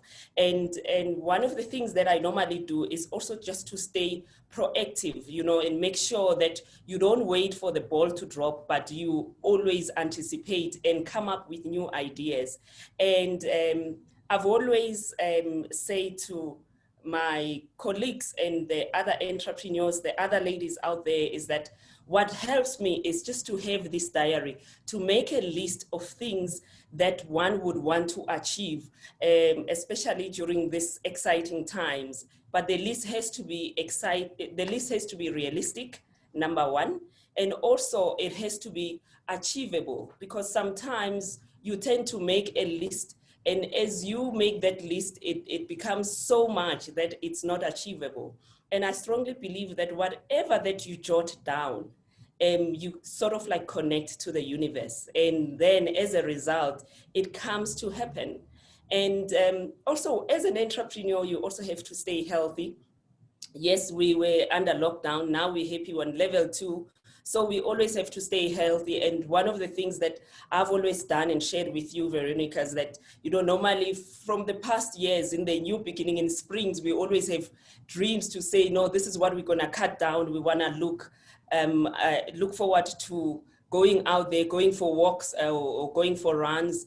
And that it helps as an entrepreneur that you also stay healthy and look after yourself. And I strongly believe as well that, you know, in a healthy mind and a healthy body, then that's where you generate new beginnings and fresh thinking as well. Thank you. Thanks, Veronica. Thank you, Lynette. Thank you for sharing those insights. I was expecting you to tell me that you need to learn new ways of how to code, you know, what's the new technology, what's coming. But I'm really happy that, you know, you shared important things that really contribute to our success as women, and mindfulness is one of them. How we eat, how we conduct ourselves, how we connect with ourselves and God and the universe, depending on where you are in life. It's really important, and that gives you the foundation for success. Phumza, you've done a lot of work in reinventing, rebuilding your brand, and not just connecting in your own space, but really looking at other avenues within the digital space. You've been engaging at a different level within the continent. You know, I've been watching you, knowing you as my friend, but watching you on social media, some of the things that you are doing are really interesting. So can you share with us, how do you continue, you know, to be relevant as a business, as an individual? Thank you very much, Veronica, for that question. It's a beautiful question. Look, I think as a person, you always need to be aware of what is happening within your industry, within the macro context of your environment. So knowledge is always going to be your power. So what I've always found is that within whatever role I find myself in, I don't limit myself to the context of the particular role, but to look at the purpose of the role. So for instance, I'm in the sales and marketing environment for infrastructure companies. So if I had to look at it as just infrastructure, it would be very boring. But if I had to look at it from a macro context and say, what is the contribution of infrastructure to the development of South Africa, to the development of the continent, to be a sort of a conduit for all of the emerging technologies. So always be aware of what's happening around you, but in the global environment as well. So I've also tried to sort of change the narrative from being just purely technology to try to be relevant. So an example of what you have seen maybe in the past few weeks is I've become so vocal in the narrative of Africa, purely because there is so much that is happening in Africa and is emerging as innovation within the Africa context. The whole world is looking at Africa to be the next innovator. And it's not just looking at it from a perspective of lack, but in the past we were challenged with poverty, we were challenged with infrastructure, but what is the future of Africa? So always put yourself as a woman on the next wave and say, where will I position myself for the next wave? So also in that narrative, there's so much more to talk about beyond technology, because you become a person that is central to say, if we're looking at Africa for investment perspective, you've sort of positioned yourself beyond just the telecoms as an industry, but as a thought leader within the context of Africa. So if we're looking at the things that are coming up, the AfCFTA as a trading tool that Africa wants to look at in trading amongst itself. So you become relevant because AfCFTA will have to use payment systems. There has to be infrastructure that is relevant in that. So you need to start talking that talk as well and say what platforms would be relevant within that context. Also in the space of emerging technologies, what we tend to do as women, we tend to sit back. But in the emerging space of artificial intelligence, robotics, make sure that you remain relevant, you get to know what the language that is relevant with that so that you increase your context and your sphere of influence. Thank you, Veronica. Great, thank you very much, Phumza. And now you've touched a very important part, and we're talking continent, because Digital Council is not just about, engaging organizations and individual professionals just in South Africa, but within the continent, the whole continent as a whole. And Dr. Moreto, I know that you've been in the space for longer. You know the continent very well, and I just want to tap into your knowledge about the continent. That what are the things that we need to focus on as we navigate into this new normal, and just tell us what you are doing in the continent as well. I think firstly I'd like to start with Lynette's first comment about the level 2. I think as a doctor, I'd like to advise you that you must take yourself into level 5, because the spread is just going up and up. So that's one. Then secondly, I think technology is going to make a big difference in terms of how we deal with patients. Dr. Letlape, I think you know him. He's the president of the Health Professionals Council. We've set up a crisis center because our healthcare workers, their mental state needs a lot of attention, because they are worried, they are killing their families, they are dying themselves. In my Medunsa group, 51 doctors died within the past 4 months. So I think we should start there. And then to talk about the continent, I mean, I've done a study looking at the e-readiness of all the SADC countries except Madagascar. It was at that time when there was anarchy there.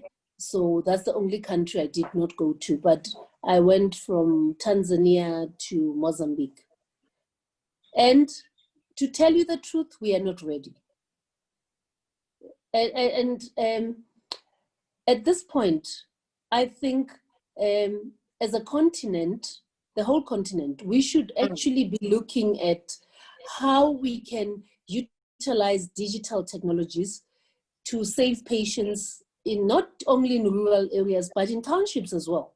Because no one wants to go there. No doctor, I mean, we've just been asked to say any GPs who want to help. And I'm sorry to say I'm not one of them, because if I die, what will my kids do? So I think digital technologies, we need to look at it differently. We need our ministries of health, whether at provincial level and at national level, to look at it differently, because that's the only way we're going to be able to solve this issue. We've done a lot of projects in the country which were not taken seriously, but I think after COVID, people realized that what we have been saying for the past 5 years or 10 years makes sense.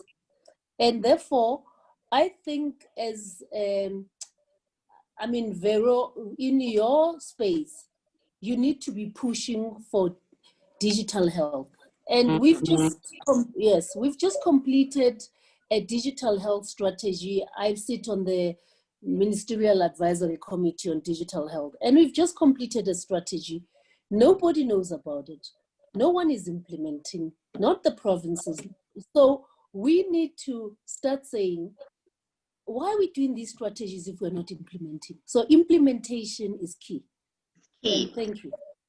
Thank you very much. I think you've touched on a very important point, that we've got all these lovely technologies that exist at our disposal, but we are not implementing them, or we don't know how to implement them. And I think as we move to a new normal, we need to go in with that cap on how to implement those things and position our companies to be the pioneer, you know, in terms of implementing such technologies. Thank you, Dr. Moretlo. Really, it made us really think about what needs to be, we need to focus on as we move into the new normal. And one of the things, I mean, digital health will not really happen without connectivity. And this is where Lynette and Phumza this is their space, right? So what are the exciting things within the connectivity side, being fiber, 5G? What are the demands in the continent? I'll start with you, Phumza, then go to Lynette. Look, it's a very interesting space with different technologies being introduced. And I think you've mentioned one of them, the 5G, the hype around 5G, the faster speeds of connectivity. But we can't run away from the fact that we're still living in two economies where the rural areas could actually do with just the 3G for now, or 4G, just to have access to connectivity and the internet that is taking place. There are various technologies. There's the lunar balloons that are coming up. There are talks about the spectrum in South Africa, which is the hottest topic at the moment, where the mobile operators are rearing to deploy 5G. But there's a discussion around the allocation of spectrum, which would make the propagation of the signal much better. So that is on the core side of the network, but also maybe on the start of the third layer, where we're talking the internet, the speeds, the IPv6 that we are moving into. That is a hot topic that everyone is talking about. Very interesting time, but what is important is what we are laying on that as services, because the infrastructure is infrastructure. What becomes exciting are the services that we're layering on top of that. So we talk of IoT, it's no longer new, specific around the smart cities, the smart buildings. We're talking about artificial intelligence, which is going to be pervasive across the board. And I think one of my passions is, if AI is starting to be pervasive, where is my rural woman in this? Because remember, my specialty is really connectivity for the rural woman who is selling her fruit next to the street, which becomes important then for the Veronicas to be around the table to say, how do we make sure that we onboard Margaret, who's on the side of the street, to the AI space, that she can start also benefiting from, the progress of technology. The other things really are, I suppose the AI, but also robotics that we're also now starting to introduce to kids. So one of the other hats that I'm wearing, Veronica, is really taking a passion on the introduction of girl children into the STEM careers. And we are starting to work at launching coding at a very basic skill when they're still kids, But I think introduce it as a form of art, as also as a form of, problem solving, so that it's not something that is daunting when they are older and they have to decide on engineering and so on, but they were taught, the skills of problem solving. Blockchain is also very important. Okay, blockchain being also important to then how payments will be facilitated as part of the platforms that are being introduced. Thank you, Veronica. Thank you very much, Lynette. And I will come back to you, Phumza, with what you have just mentioned. Lynette, you're also playing in the connectivity space in a different part of connectivity. Share with us what are the new things, what are the exciting things that are happening there? What are the demands in the continent? Thank you so much, Vero. As Phumzo has mentioned,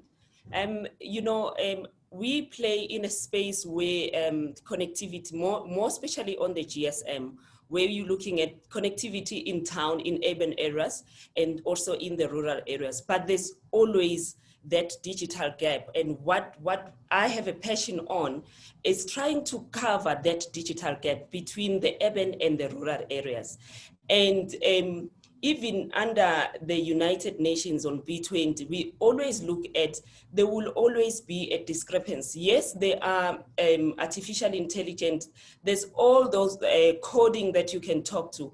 But the key thing is, how do you then make sure, how does one make sure that a woman in the rural area understand what is coding? Can it be, so what we're looking at, can you then pitch it at their level so that they understand, the end user understands it? So currently, what is one of the exciting things that we do, we've got what we call the deep rural deployment, where we deploy towers or network in the deep rural. But it's just not only GSM, because the GSM, the towers, they are also dependent on ESCOM, they're also dependent on electricity. So then you're also looking at something like switching or brightening the dark city. Whenever you fly coming into Africa, you will tell from a flight that now it's entering Africa, because you will see there will be a dead zone. It will be so dark when you're moving from Europe or from other continents before you get into Africa. So one of the things that we are looking at that is very exciting is just to make sure that we get connectivity in the rural areas, and we also get connectivity in the schools that are in the rural areas, because even though you can have connectivity and like the new normal now, everybody needs to work from home, post-COVID-19. So we also look at exciting things in the location where in the informal settlement, where you have wireless Wi-Fi that can connect in the informal settlement. Thanks, Vero. You ladies are doing interesting things that are strategic. I think Minister Stella will love all of you, will like to have you as her advisors, and she will want you to be key partners in deploying the ICT strategy. Dr. Moretlo, exciting things in the health space. Obviously, we are now at the point whereby we don't need to queue at a clinic somewhere. We've got telemedicine. I can be diagnosed at home. Tell us what are the other interesting things that you are doing in your space. I'll give you an example of a project we've just done at linking Madadeni Hospital. I don't know, it's in, do you know where Madadeni Hospital is? It's in KZN. Yes. Yes. Because you don't have specialists there, so we linked them to Gray's Hospital for tele-ICU. So instead of the doctors driving from Pietermaritzburg to Madadeni, they would give relevant information to the doctors at Madadeni. And the doctors have written a very nice piece on us, on our technology, to say, actually, it helped them a lot, because you have junior doctors there who don't even know what to do in an ICU. But for them to be linked to an ICU at Gray's Hospital has helped them a lot. We've done projects, and I'm not beating the government, but I think we were leaders on the continent in telemedicine, let's say 15 years ago. And at the moment, Rwanda has surpassed us because we can make decisions. We have 14 hospitals in Limpopo linked, but connectivity, they used CETA connectivity, it's not working. The equipment is sitting there, it's worth millions of rands. We have another project in another KZN hospital, Kokstad, linked to Edendale. And guess what? I switched it off because they were not even paying Telkom. I had to pay Telkom for the government. So I'm saying, I think as the digital association, we need to deal with real issues. Government must take responsibility for paying for connectivity. That's one. As entrepreneurs, we can't pay for their connectivity. I sourced money to buy them equipment, but I can't also pay for their connectivity. So those are some of the issues that kill small businesses. I know you said you don't want them to be called SMMEs, but we end up actually subsidizing government to make sure that they can deliver to citizens. And I don't think that's right. Free State, I mean, I can count them. And Lesotho, what are you doing? Lesotho, I mean, we've done, WHO paid for them for us to go and do a needs assessment in Lesotho. Implementation, not there. Like I said, I've been to Nigeria. I can tell you stories about the continent. The issue is the implementation. They start this project, but they can't implement them. So I'm sorry. Oh, wow. I think we are on the right platform. We are talking to the right type of leaders, the decision makers, and we've got, you know, visibility to the office of the president. And some of these views need to be aired so that we can move faster. You know, like we said, we can have all these beautiful things, but if decisions cannot be made, connectivity being made available, then we are fooling ourselves. And those are the interesting conversations that we can't keep quiet, right? Because we've got the communities to serve, we've got people who've got needs and desires, and that needs to be met by people around this table. And it's very important to continue having those discussions. Thank you very much. Now we are talking to women. It's a women thing. We just came out of the Women's Month. It's spring, repositioning, rebuilding. Where do I start? Dr. Moreto, I'll come back to you with this question because I know that you've been around this game, whereby people need funding, and when they go to the bank, it's about skin in the game. What is your skin in the game? So how would you advise young women, old, who wants to start their business, who wants to pursue big projects, and they are often told about skin in the game? Dr. Moreto. I think it's important that you put a skin in the game. Let me tell you why it's important. And as women, we don't have that kind of money, but it's important for us to go raise that money so that you know that if you are not performing, you are also losing money. But it can be very difficult for women, especially for women. And I'll give you a typical example. You're looking for a project within the military, and the men are sending you silly messages. So how do you even go and raise money based on that project if you know that it's got to do with you being a woman, that you're not going to get that project? So those are some of the issues that I don't think we talk about enough. I think we need to realize that as women, and I mean, Lynette and I always talk about this, you are vulnerable. So yes, you may be seen to be doing well with others in other sectors, but to tell the truth, the gender-based violence in this country is not just physical. It's also emotional for businesswomen.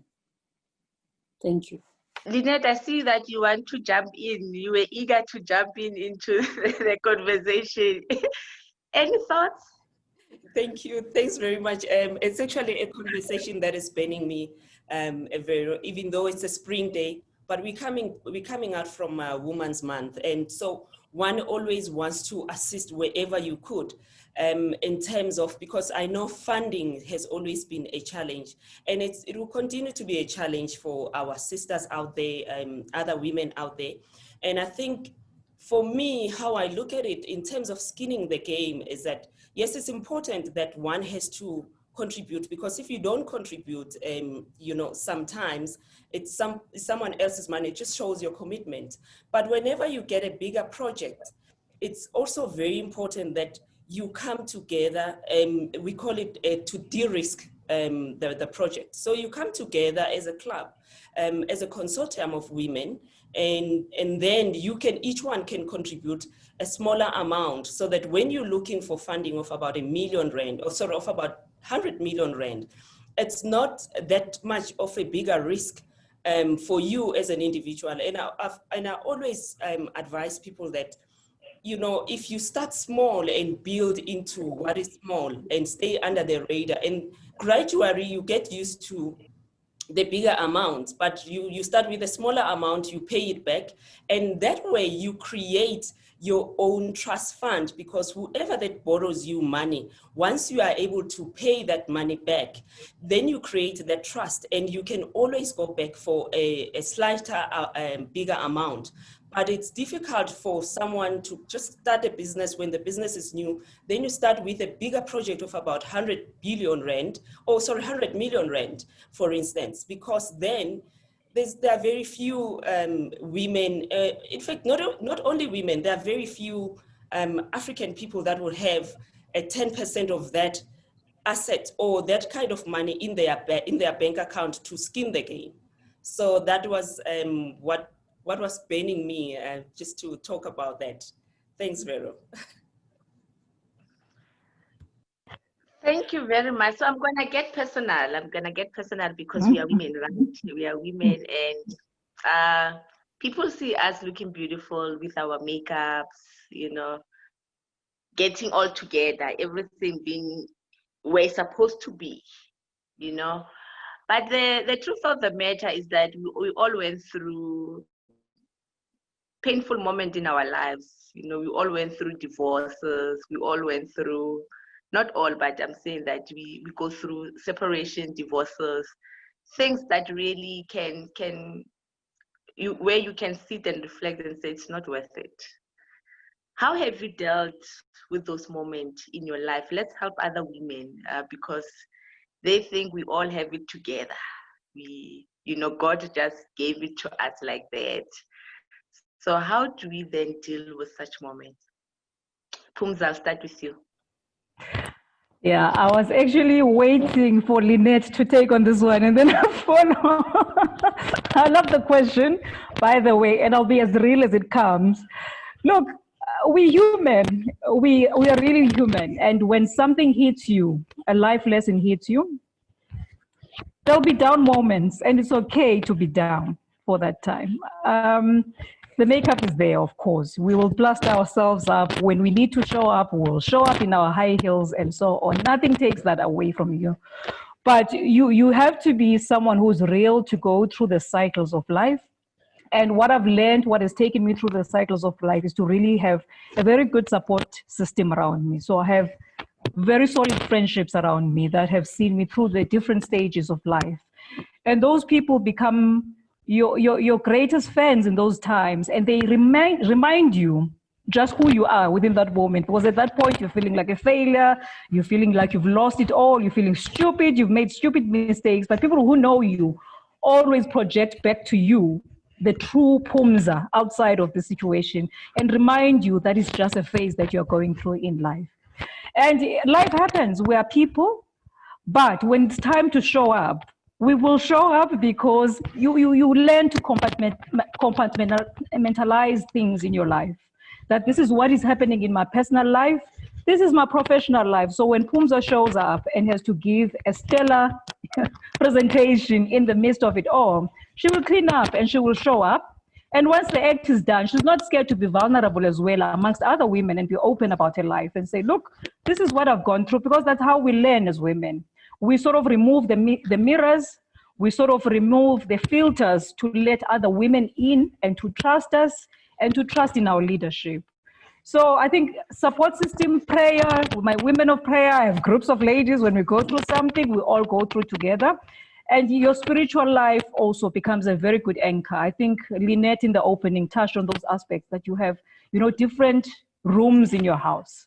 And you have to make sure that you take care of all your different rooms, because they will carry you when the one room is falling over. Thank you very much.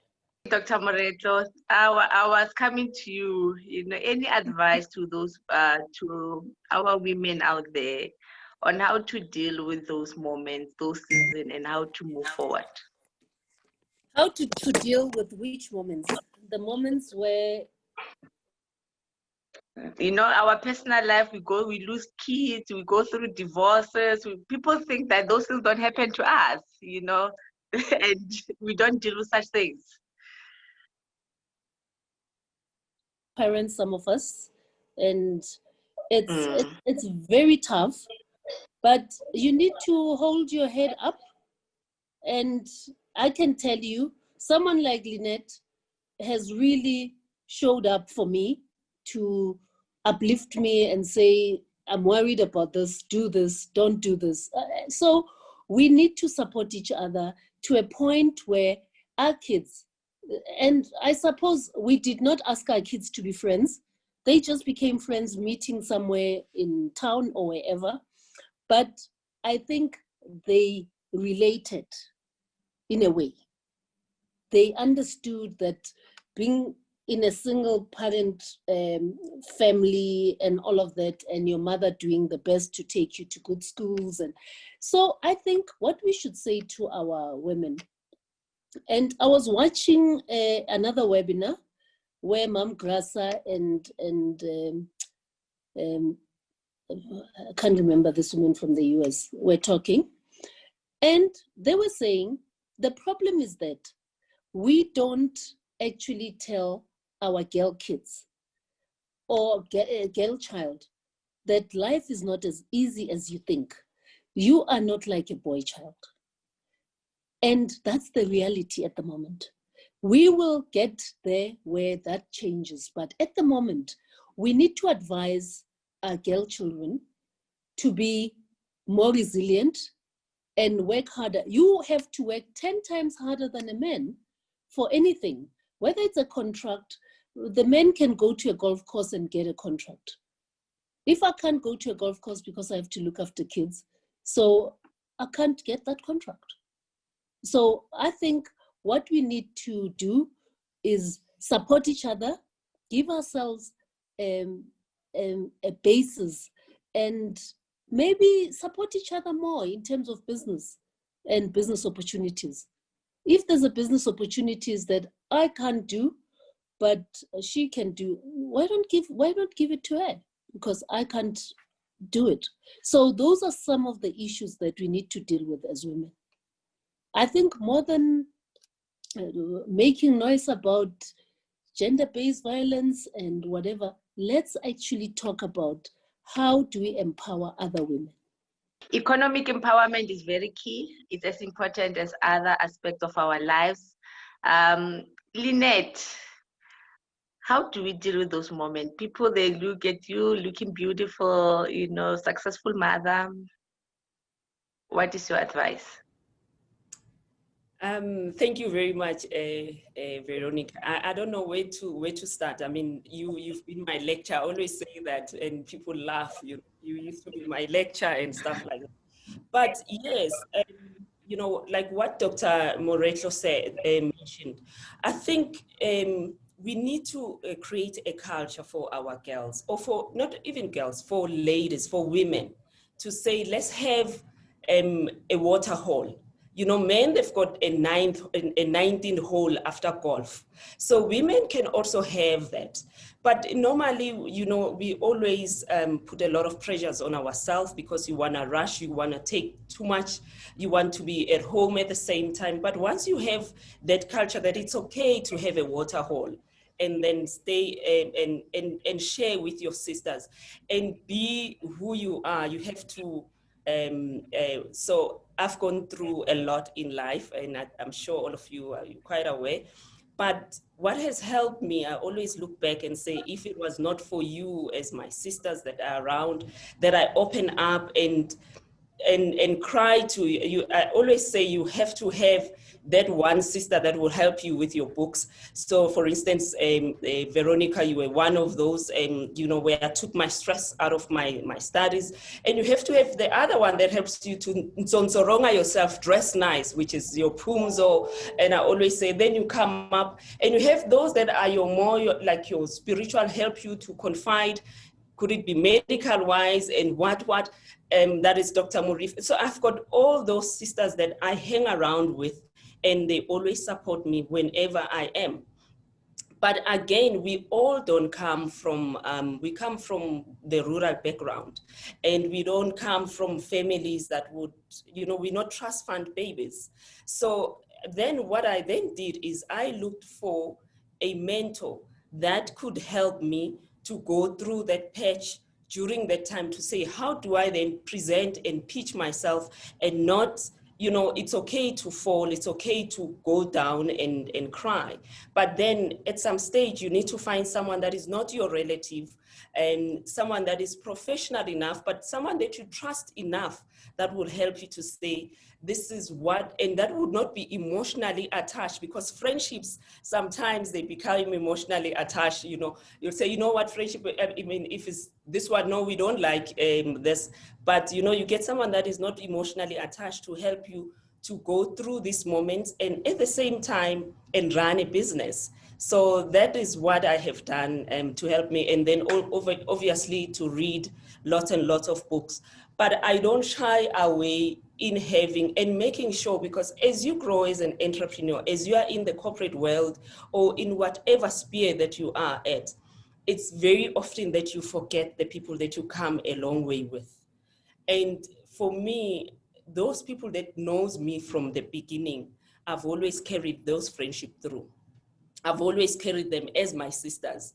And I know that if I need this person knows me as who I am outside the makeup, and you know, I could sit and eat pap with my hand, and I try by all means not to go on social media, so that if I'm with that person is present, I can cry and be myself and do whatever. But those are the sisters that one needs to have, and you know that in the middle of the night, could it be the kids? Could it be I always call it the Home Affairs Department. They understand my Home Affairs Department enough that even if I'm not there, they will phone Auntie Vero, or they will phone this particular person. And because they're not relatives, but they are real sisters that will go a long way with you. So I always keep those aside. Thank you very much, Vero. Thank you very much. I think I'm more blessed because I've walked part of your journeys with all of you, and the support system. You know, it's something that you cannot trade. It's very important to build a very strong support system, to be around women that want you to win as well. Who will advise you on makeup? Who will advise you on what to wear? Who will deliver dresses at your house? Because there is that event, you know, you need people that you can phone in the middle of the night, and the relationship that we've seen, you need that as a woman, because it's hard out there. It's very harsh. It's challenging. You know, we talk about gender-based violence. Yes, it's there. We talk about economic empowerment. We talk about many things that are so unfair and so wrong for a woman. But for us to find that silver lining is to really connect ourselves with the right mindset, the right people that will help us to succeed, who will not pull us down, who will not speak low on us, who will encourage us to register for that course, to register that business, set up that website, look into that technology, you know, do that program. It's very important that you don't have to dwell in negativity. And in this new season of greatness, of abundance, of beautiful things, I just want to wish you all the best, all the greatness. I wish that your companies will prosper the way that God wants them to prosper, right? I wish that you will see all the successes and you'll continue to be the role model and think about that woman in the township, in the rural area that needs your help, that you will not keep quiet until that woman is served very well. Thank you very much. I really appreciate your time.